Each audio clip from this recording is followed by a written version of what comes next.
Los esfuerzos de análisis y escucha se refieren a todo ese proceso mental que hacemos desde el momento en que vemos a nuestro usuario sordo señando o el usuario oyente nos empieza a dar su información.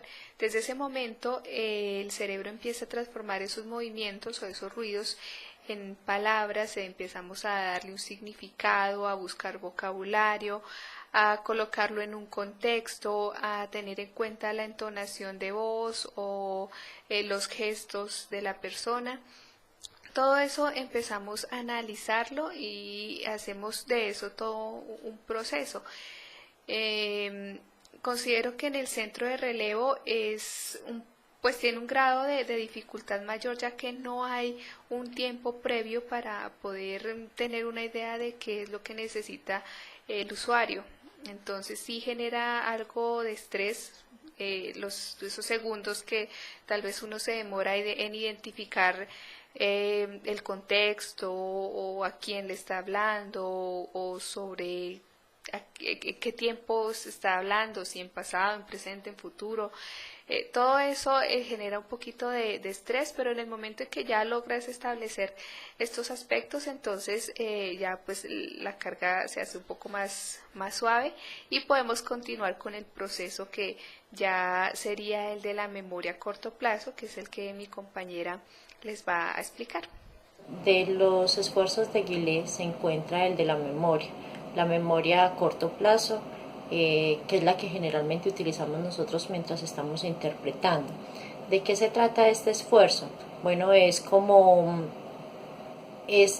un trabajo que nosotros realizamos mientras estamos recibiendo la información en el idioma origen, ya sea o generalmente en nuestro caso en señas, para transmitirlo al español. Es la recopilación de la información, el análisis que hacemos de ella para poder, y el entendimiento para poder transmitirlo. Mientras que si hace ese proceso, vamos acumulando esa información en nuestra memoria, la cual se conoce memoria de corto plazo, ya que es una transmisión generalmente rápida de la información. Hay varias formas de que nosotros podemos manejar esta memoria. En el documento se habla, por ejemplo, de que en algunas ocasiones es importante acudir a esta memoria de corto plazo o alargar esos periodos de acumulación de información en la memoria, debido a que, por ejemplo, tenemos un discurso que es muy denso, ¿sí?, que necesitamos entender bien, o estamos viendo algo que de pronto no comprendemos del todo, entonces necesitamos contextualizarnos más antes de transmitir la información de forma adecuada. Entonces requiere un poquito de alargue en el tiempo de transmisión, o sea, en el tiempo de retraso, para poder interpretar a la lengua de destino. Este retraso obviamente incluye un poquito más de acumulación en esta memoria, más de acumulación de la información en la memoria de corto plazo, por lo cual entonces uno tiene que aprender a manejar de acuerdo a sus propias capacidades, que cada uno ya determinará cuánto es, de no excederse en esta acumulación de información, ya que después se podría perder información valiosa para las personas. También se nos habla de que también depende mucho de la estructura de la lengua de destino y de la lengua de origen. Por ejemplo, nosotros en la lengua de señas se manejan mucha información que no es tan, o que tiende a ser más literal que en el español. El español es más simbólico, entonces no podemos transmitir la información directamente así porque perdería el sentido, no se entendería. Por lo tanto, entonces de pronto a veces necesitamos dar también un poquito más de espacio para entender qué es lo que la persona realmente quiere decir y poderla transmitir de forma sencilla o más literal para que sea entendible. Se muestra, por ejemplo, ahí el caso de una pregunta retórica, que también sería aplicable pues en la lengua de señas, que generalmente no se manejan preguntas retóricas, sino preguntas directas. Entonces ya no se manejaría como una pregunta, sino directamente se transmitiría la información tal como es. Y también se nos habla de que es importante manejar la memoria a medida que se va transcurriendo el discurso. Uno se va, por así decirlo coloquialmente, encarretando con el tema del discurso y van necesitando, digamos, menos memoria a corto plazo que al inicio del discurso. En síntesis, es muy importante para nosotros como intérpretes el manejo de la memoria, y es uno de los más grandes esfuerzos que hacemos. En cuanto al esfuerzo de producción, Jill nos recuerda que es muy importante centrarnos más en el sentido del mensaje que en la forma lingüística. ¿Por qué razón? Porque la estructura lingüística o orden gramatical de una lengua a otra difiere muchísimo, y los que trabajamos como intérpretes, y en este caso en el centro de relevo, pues sabemos muy bien que la lengua de señas difiere muchísimo del español. Así que cuando escuchamos alguna expresión del oyente, debemos tratar de centrarnos en qué es lo que realmente quiere decir y pasar el sentido. Eso, por ejemplo, se me viene a la mente cuando el sordo o por ejemplo el oyente le dice al sordo: es que ya estoy cansada, ya estoy muy aburrida, yo estoy cansada de decirle las cosas. Bueno, ahí tendríamos que pensar, bueno, ¿qué es lo que le quiso decir? Ahora, ¿cómo se lo voy a transmitir? Y él también recalca de que transmitir el sentido, pero hacerlo de una manera natural y agradable. Ahí pensaríamos de pronto decirle, qué sé yo, se me viene a la mente una opción, o la otra opción sería, bueno, diría yo que ambas transmiten el sentido, pero hay que tener en cuenta ese segundo factor: qué es más natural o qué es más, digamos, agradable a la vista del sordo de acuerdo a su lengua. Eso tendríamos que pensarlo muy bien. También es cierto que tenemos que adaptarnos al registro de los usuarios. Aquí nos ingresan muchísimos usuarios con un código natural o usuarios que se acercan más al español. Ahí es importante también, de acuerdo al mensaje, cómo se lo vamos a transmitir a ese usuario que en estos momentos tengo en pantalla. Identifique, es un usuario con código, algo natural, entonces que mi mensaje tenga el sentido, pero que también sea algo que él logre comprender, que sea comprensible. Lo mismo sucede en el caso si estamos transmitiendo un mensaje del sordo al oyente, ¿sí? Ya capté el sentido, ahora ¿cómo se lo voy a decir? ¿Qué palabras voy a usar? Ahora, eso también depende del contexto en que estemos en estos momentos, porque recibimos o estamos en diferentes contextos aquí cuando recibimos una llamada, ¿no? Puede ser un contexto familiar, seglar, de salud, comercial. Entonces esos contextos nos va a determinar qué tipo de términos vamos a utilizar, y también tener en cuenta al usuario que tenemos en línea. ¿Es un joven, un adulto o un adulto mayor? Entonces a esas cosas, esos factores nuevamente nos ayudan a determinar cómo vamos a decir las cosas, pero sin perder eso que dijo Jill, transmitir el sentido. Bueno, eso en cuanto a producción. Ahora nuestro compañero Winston nos va a seguir hablando del esfuerzo de coordinación. Buenas tardes, compañeros y compañeras. En esta oportunidad les voy a hablar del tema de la coordinación. La coordinación es supremamente importante, ya que es la que une los parámetros que mis compañeros y compañeras acaban de exponer, los cuales son el saber escuchar, el analizar el mensaje, memorizarlo y producirlo de una forma adecuada. Es muy importante en el centro de relevo todos estos parámetros. Al unirlos y al tener una adecuada coordinación, podremos tener un buen servicio para la comunidad sorda.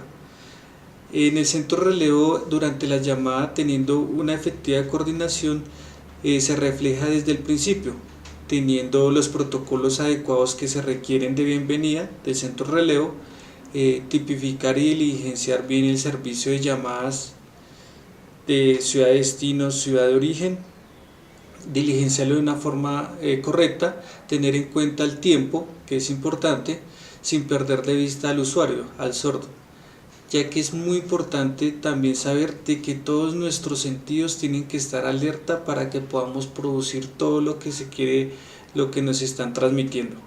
Es fundamental tener esta coordinación durante todo este tiempo.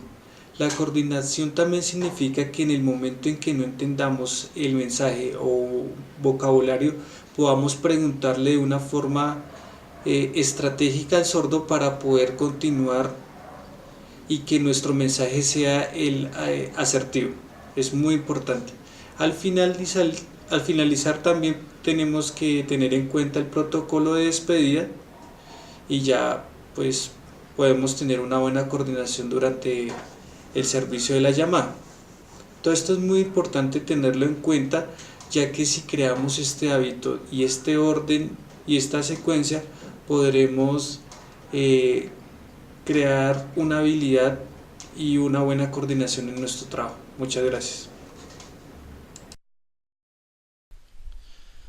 Si bien nosotros como intérpretes de lengua de señas en el centro de relevo debemos esforzarnos al máximo por aplicar lo que es el modelo de los esfuerzos según Gill, ¿sí? Y todo esto hablando de la preservación de sí mismos, de cada uno de nosotros como trabajadores en el centro de relevo, nos enfrentamos a los dos tipos de fuerzas, a las fuerzas de tensión y a las fuerzas de relajación. Estamos tensionados, por ejemplo, cuando estamos muy cansados. Por ejemplo, si trabajamos de pronto con dos entidades a la vez, por ejemplo, en un colegio o en el centro de relevo, ¿sí? Nuestra labor como intérpretes demanda mucho desgaste físico y mental.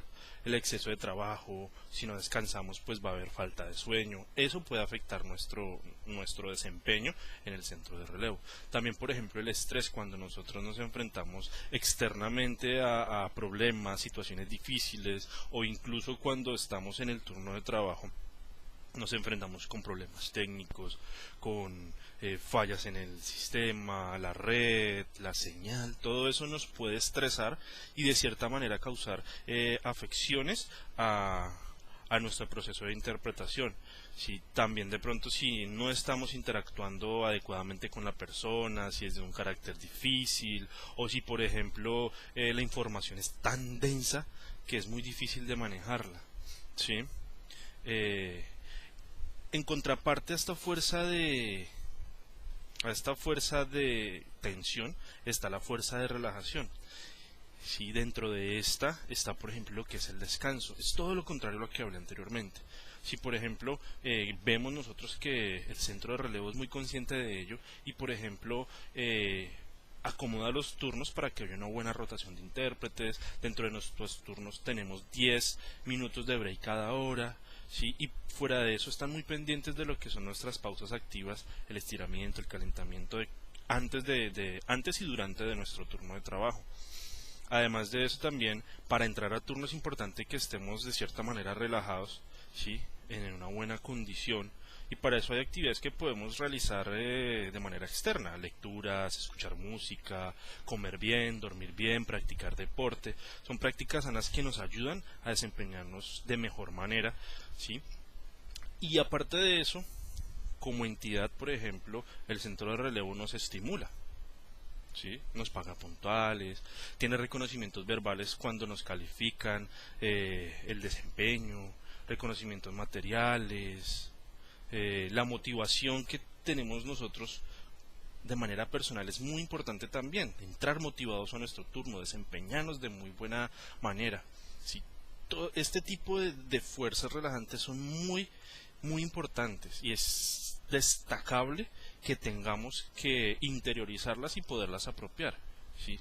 Para de esa manera poder combatir otros factores como los que nos podrían llegar a afectar las fuerzas de tensión, ¿sí? Por eso es importante que lo tengamos muy en cuenta y de esta manera, manejando estos dos tipos de fuerzas, ¿sí?, podremos aplicar el modelo de esfuerzos que Gill propone en su texto.